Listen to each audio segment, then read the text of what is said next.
Nakakatakot na kamatayan ni Roland T. Owen noong Miyerkules, January 2, 1935, bandang 1:20 p.m. Isang lalaking nagpakilalang si Roland T. Owen ang nag-check-in sa Hotel President sa Kansas City sa room 1046. Ayon sa mga saksi, siya ay may edad mula 20 hanggang 35 na taong gulang, may kayumangging buhok, isang peklat sa kanyang anit na makikita sa ibabaw ng kanyang tainga at cauliflower ear. Siya ay maayos na nakadamit ng itim na coat. Tinulungan ng bellboy na si Randolph Probst si Owen papunta sa kanyang kwarto kung saan sinabi ni Probst na tila ang dala lamang ni Owen ay isang brush, suklay at toothpaste. Ang kasambahay na si Mary Sopdick ay sinabi na pinayagan siya ni Owen na linisin ang kwarto habang siya ay naroon. Ngunit hiniling na huwag ilak ang pinto dahil inaasahan niyang may darating na kaibigan. Sinabi ni Sopdick na palaging nakasara ng mahigpit ang mga kurtina at nakapatay ang mga ilaw maliban sa isang dim lamp. Ayon sa pahayag ni Sopdick sa pulisya, pakiramdam niya ay si Owen ay nag-aalala tungkol sa isang bagay o natatakot. Bago tayo magpatuloy, kung bago ka pa lang sa MKK, mga kwento ng kababalaghan, at gusto mo ang ganitong mga kwento, huwag kakalimutang mag-subscribe at i-click ang notification bell para laging updated sa mga bagong videos. Kung nagustuhan mo ang ganitong mga video, paki-like at i-share sa iyong mga kaibigan. Bandang 4:00 ng hapon, bumalik si Sopdick na may dalang mga bagong tuwalya at natagpuan si Owen na nakahiga sa kama. Ganap na nakadamit sa madilim na kwarto na nakabukas ang pinto. Nakakita rin siya ng isang note na nagsasabing, "Dawn, babalik ako sa loob ng 15 minutes." Kinabukasan, January 3, bumalik si Sopdick upang linisin ang kwarto bandang 10:30 a.m. Napansin niyang nakalock mula sa labas ang pinto at inakalang si Owen ang naglock nito. Gayunpaman, nakita niyang nakaupo si Owen sa loob. Muli na namang madilim ang kwarto na nangangahulugang may ibang taong naglock ng pinto mula sa labas. Habang nasa loob si Sopdick, sumagot si Owen sa isang tawag sa telepono at sinabing, "Hindi, Dawn, ayokong kumain. Hindi ako gutom, kakakain ko lang ng almusal." Paulit-ulit na sinasabing, hindi ako gutom." Bumalik si Sopdick bandang 4:00 ng hapon upang magdala ng mga bagong tuwalya. Narinig niya ang dalawang boses na lalaki mula sa loob ng kwarto. Nang kumatok siya, isang malakas na boses ang nagtanong, "Sino yan?" Nang ipinaliwanag niyang may dalang mga bagong tuwalya, sinabi ng lalaki, "Hindi namin kailangan." Sa gabing iyon, isang babaeng nananatili sa room 1048 ang nagulat na nakarinig ng malalakas na boses, parehong lalaki at babae na nagmumura sa parehong palapag. Bagaman tila may nagaganap na party sa room 10 and 55, nagsimula ng maging kakaiba ang mga pangyayari. Kinaumagahan ng January 4 bandang 7 a.m., napansin ng hotel phone operator na ang telepono sa kwarto ni Owen ay naka-off the hook ng matagal nang hindi ginagamit. Kaya't ipinadala niya si bellboy Probst sa 1046 kahit na may nakasabit na "Do not disturb" sign sa nakalock na pinto. Kumatok si Probst ng ilang beses at narinig ang mahinang boses na nagsasabing, "Pumasok ka, buksan mo ang ilaw." Gayunpaman, nakalock ang pinto at walang nagbubukas para papasukin siya. Kaya pagkatapos ng paulit-ulit na pagkatok, sinabi ni Probst, "Ibalik mo ang telepono sa hook." Inakalang lasing si Owen. Bandang 8:30 a.m., halos isang oras at kalahati matapos iyon, ang telepono ay muli na namang naka-off the hook at isa pang bellboy na si Harold Pike ay pumasok sa kwarto gamit ang passkey. Gamit lamang ang ilaw mula sa hallway, napansin ni Pike na si Owen ay nakahiga sa kama, hubad at tila lasing. Napansin din niyang madilim ang mga bedding sa paligid ni Owen. Ang phone stand ay natumba kaya inayos niya ito at ibinalik ang telepono sa receiver. Bandang 10:30 hanggang 10:45 AM, muling naka-off the hook ang telepono. Ipinadala nila ang orihinal na bellboy na si Probes upang ayusin ang sitwasyon. Nang buksan niya ang pinto, natagpuan niya ang isang tunay na nakakatakot na eksena. Ayon sa kanyang pahayag sa pulisya, nang pumasok ako sa kwarto, ang lalaking ito ay 2 talampakan mula sa pinto. Nakaluhod at nakatukod ang mga siko. Hawak ang kanyang ulo sa kanyang mga kamay. Napansin ko ang dugo sa kanyang ulo. Pagkatapos binuksan ko ang ilaw. Tumingin ako sa paligid at nakita ko ang dugo sa mga pader, sa kama at sa banyo. Natakot ako at agad akong umalis sa kwarto at bumaba. Natagpuan si Owen na may malubhang mga sugat. Siya ay nakatali ng isang cord sa kanyang leeg, pulsuhan at bukong-bukong. Tila siya ay pinahirapan, ang dugo ay tumalsik pa sa pader at kisame sa itaas ng kama.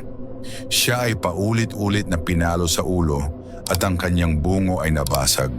Siya rin ay nasaksak ng ilang beses sa dibdib. Ang kanyang baga ay napinsala. May mga pasa sa kanyang leeg na maaaring nagpapahiwatig na siya ay sinakal. Sa kabila ng lahat, buhay pa rin si Owen. Isang detektive na dumating sa eksena ang nagtanong kay Owen tungkol sa sinumang nasa loob ng kwarto. Sumagot si Owen, wala.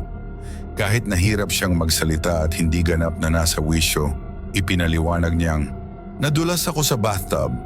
Pagkatapos ng maikling pag-uusap, siya ay tuluyan ng nawalan ng malay at dinala sa ospital. Ayon sa isang doktor, ang mga sugat ni Owen ay naganap 6 hanggang 7 oras bago siya natagpuan. Wala silang nakita na anumang armas o mga pag-aari ni Owen sa kwarto, kaya't inalis ang posibilidad ng pagpapakamatay. 4 na fingerprint ang natagpuan sa phone stand, maaaring mula sa isang babae. Si Owen ay namatay pagkatapos ng hating gabi noong January 5 sa ospital. Nang mag-check-in si Owen sa hotel, sinabi niyang siya ay mula sa Los Angeles. Ngunit walang natagpo ang record ng isang Roland T. Owen sa Los Angeles na nagdulot ng tanong kung iyon nga ba ang kanyang tunay na pangalan. Ang kanyang katawan ay inilagay para sa viewing sa Melody McGilley Funeral Home. Habang kumakalat ang kwento, paraming tao ang nag-abot sa mga autoridad sa Kansas City upang makita kung ang kanilang nawawalang mahal sa buhay ay si Owen, ngunit walang nagtagumpay. Nagsimulang mag-focus ang pulisya sa misteryosong si Don na binanggit ni Owen ng ilang beses habang nasa hotel. Posibleng si Don ang lalaking may malalim na boses na narinig ng kasambahay sa pinto ng hotel. Gayunpaman, walang resulta ang paghahanap ng pulisya.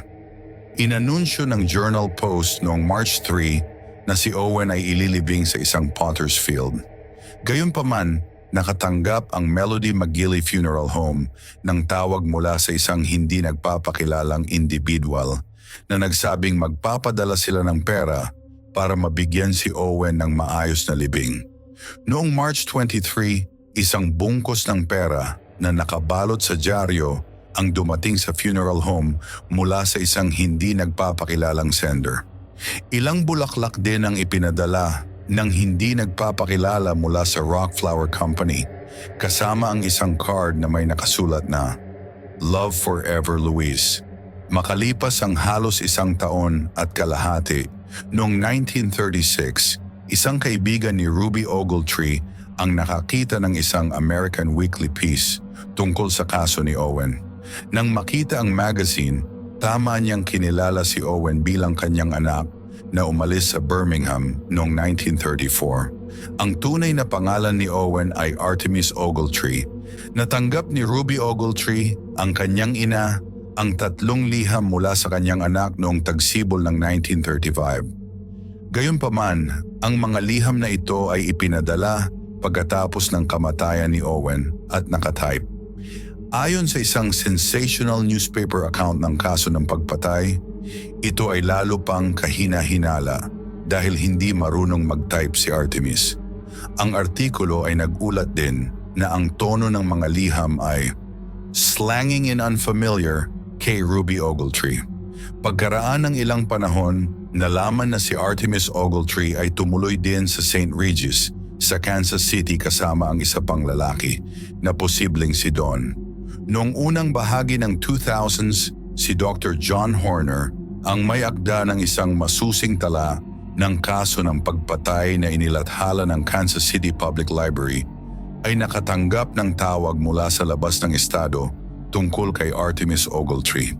Sinabi ng tumawag na nakakita siya ng isang kahon na naglalaman ng mga artikulo ng pahayagan tungkol sa pagpatay kay Ogletree sa mga pag-aari ng isang namatay na matandang tao. Ayon sa tumawag, mayroong isang bagay pa sa kahon, isang bagay na tila binanggit sa mga artikulo ng pahayagan. Sa kasamaang palad, hindi sinabi ng tumawag kung ano ang bagay na yon. Matapos yon, walang karagdagang mga pagbubunyag ang kaso at ito ay naglaho sa limot. At sa ganitong pagkakataon, pumunta tayo sa mga teorya. Ang unang teorya ay medyo simple, na ang lalaking tinutukoy bilang si Don ay pinatay si Artemis Ogletree sa room 1046 at kumilos mag-isa. Tulad ng nabanggit kanina, lumabas na bago ang kanyang kamatayan, si Ogletree ay tumuloy sa isa pang hotel sa Kansas City kasama ang isa pang lalaki na posibleng si Don. Si Don din ang malamang na lalaking may malalim na boses na narinig ng kasambahay sa pintuan ng hotel. Ngunit kahit na totoo ang teoryang ito, hindi kailanman nahanap ng pulisya kung sino talaga si Don. Ang pangalawang teorya ay na ang hindi kilalang si Don ay hindi kumilos mag-isa. Ang teoryang ito ay may kaugnayan sa isang obserbasyon ni Charles Blocker, ang operator ng elevator noong gabi ng pagpatay. Ang kanyang obserbasyon ay maaaring magbigay ng kaunting liwanag kung sino si Don. Noong gabi ng pagpatay, nakita ni Blocker ang isang 1046. Inakala ng operator ng elevator na ang babae ay may timbang na 135 pounds at mga 5 talampakan at kalahati ang taas. Siya ay may maitim na buhok at nakasuot ng coat of black Hudson seal or imitation Hudson seal. Sinabi ni Blocker na ang babae ay naghahanap ng silid 1046 upang makipagkita sa isang lalaking hindi niya makita. Posible na ang babaeng ito ay naghahanap kay Ogletree at nagkamali sa pagpunta sa silid 1046 imbes na 1026. Ang commercial woman na ito ay nakita ring kasama ang isang lalaki mula sa ika-9 na palapag, isang lalaking parehong taas at timbang ng babae. Ang ilan ay nag-speculate na ang lalaking ito ay maaaring si Don. Kung maaalala mo, may mga fingerprint na posibleng mula sa isang babae na natagpuan sa phone stand at isang babaeng nagstay sa katabing silid na 2048 ay nagulat na narinig ang malalakas na boses ng babae at lalaki na nagmumura. Kaya't hindi magiging di makatwiran na isipin na ang commercial woman na ito at ang lalaki mula sa ika-9 na palapag ay maaaring responsable sa nangyari kay Artemis Ogletree. Gayunpaman, walang opisyal na impormasyon tungkol sa babae o sa lalaki maliban sa kaunting impormasyon na nasa internet at sa aking sariling spekulasyon. Ang ikatlong teorya ay mula sa maraming sensational na artikulo na inilathala sa mga sumunod na taon na nagsasaad na si Ogletree ay pinatay dahil sa pagiging taksil sa kanyang kasintahan. Gusto kong ipaalala ang anunsyo sa Journal Post na si Ogletree ay ililibing sa isang potter's field. Ang anunsyong ito ay tila nagudyok sa isang anonymous na tumawag upang punduhan ang libing ni Ogletree. Ayon sa isang sensational na artikulo na inilathala sa Newcastle Sun na tinawag na Mystery Murder in Room 1046, ang pagkakasunod-sunod ng mga pangyayari ay medyo iba. Ang artikulo ay nagsasaad na may isang babaeng tumawag sa lokal na pahayagan upang sabihin, "May kwento kayo sa inyong pahayagan na mali. Hindi ililibing si Roland Owen sa isang potter's grave. May mga paghahanda na para sa kanyang libing." Nang tanungin kung sino siya, At kung ano talaga ang nangyari sa taong kilala pa noon bilang si Owen, siya ay sumagot, "Wag na, alam ko ang sinasabi ko." Nakapasok siya sa isang gulo bago ibaba ang telepono. Sa parehong oras, isang lalaki ang tumawag sa punerarya kung saan hawak si Owen at nagsabi, "Huwag niyong ilibing si Owen sa Potter's Grave. Gusto kong ilibing siya sa Memorial Park Cemetery. Pagkatapos ay malapit siya sa aking kapatid na babae. Magpapadala ako ng pondo para sa gastos sa libing." Ang lalaki ay tila nagpaliwanag na si Owen ay tinakbuhan ang isang babae na kanyang pinangakuan ng kasal at nasa silid 1046. Si Owen, ang lalaki, at ang babaeng tinakbuhan ay nagkaroon ng little meeting. Pagkatapos ibaba ang telepono, sinabi niya, ang mga taksil ay karaniwang nakakatanggap ng nararapat sa kanila. Pagkaraan, tumanggap ang Rock Floral Company ng isang tawag na humihiling ng 13 American Beauty Roses na ipadadala sa libing ni Roland Owen. Ang boses ay nagdagdag pa, "Ginagawa ko ito para sa aking kapatid na babae." Maliban doon, ang misteryosong pagkamatay ni Artemis Ogletree ay nanatiling nakalimutan sa mga istante ang mga investigador na walang iba pang posibleng lead o mga pahiwatig. Hanggang ngayon, hindi pa rin alam kung ano talaga ang nangyari sa Hotel Room 1046. Si Ogletree ba ay hinawakan bilang bilanggo? Siya ba ay talagang pinarusahan dahil sa pagtataksil sa kanyang kasintahan? Ang kaso ay nananatiling hindi nalulutas. Salamat sa pagsama sa amin sa nakakakilabot na paglalakbay. Saludo ako sa inyong tapang at maraming salamat sa inyong panonood. Kung gusto mo ang ganitong mga kwento, huwag kalimutang mag-subscribe at i-click ang notification bell icon para lagi kang updated sa aming mga pinakabagong kwentong makapanindig balahibo. At huwag kakalimutang i-like at i-share ang aming mga video para marami pa ang makaramdam ng kilabot. Kung mayroon kang sariling mga karanasan na nakakatakot, i-share mo rin sa comment section sa ibaba o mag-send sa aming email address na makikita sa description ng video. At kung may particular na kwento kang gusto mong pag-usapan o talakayin, pwede mong ilagay sa comment section. Tandaan, ang dilim ay nagtatago ng mga lihim. Handa ka bang tuklasin ang mga ito? Hanggang sa muli, ito ang MKK, nagpapaalam at mag-ingat kayo sa dilim.